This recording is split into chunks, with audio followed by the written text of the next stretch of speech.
Each time EU leaders welcome Ukrainian President Volodymyr Zelenskyy into EU buildings, they want to tell Russian President Vladimir Putin that they would never be outmaneuvered by Moscow and that they will continue their support for Kyiv.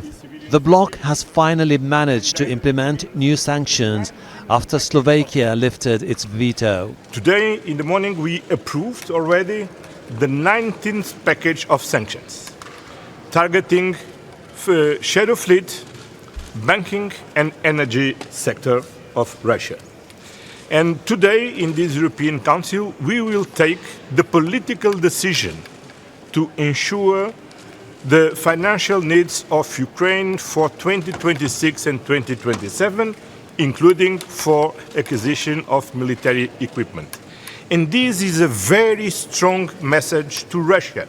Zelenskyy is asking for more money and more powerful weapons. His country needs to plug a deficit in the budget and compensate for US support scrapped under President Donald Trump.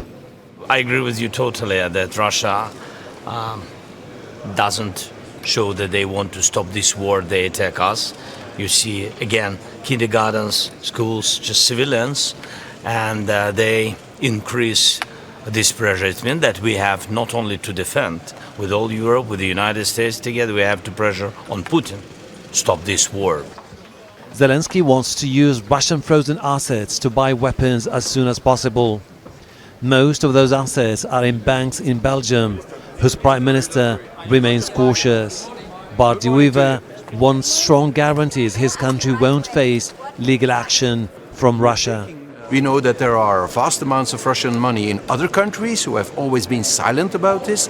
If we move, we must move all together. That's European solidarity.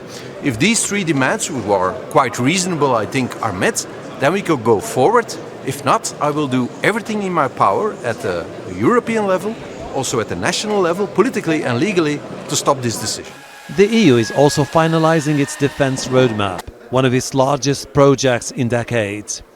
But it still faces legal and administrative hurdles. Many nations consider defense an issue of national sovereignty that should not be left to the EU. But if approved, the new defense policy will invest heavily to counter the risk of Russian drone attacks, build an efficient anti-missile defense system, increase patrols in countries bordering Russia, and protect satellites and space assets. The defense plan aims to expand Europe's military capability so that by 2030 it has all it takes to repel any potential threat from Russia and defend itself without having to rely on US protection. Hashem Ahelbarra, Al Jazeera, Brussels. Don't miss out. Get the full picture. Subscribe to Al Jazeera for reliable news, expert insight. Like, share, stay ahead.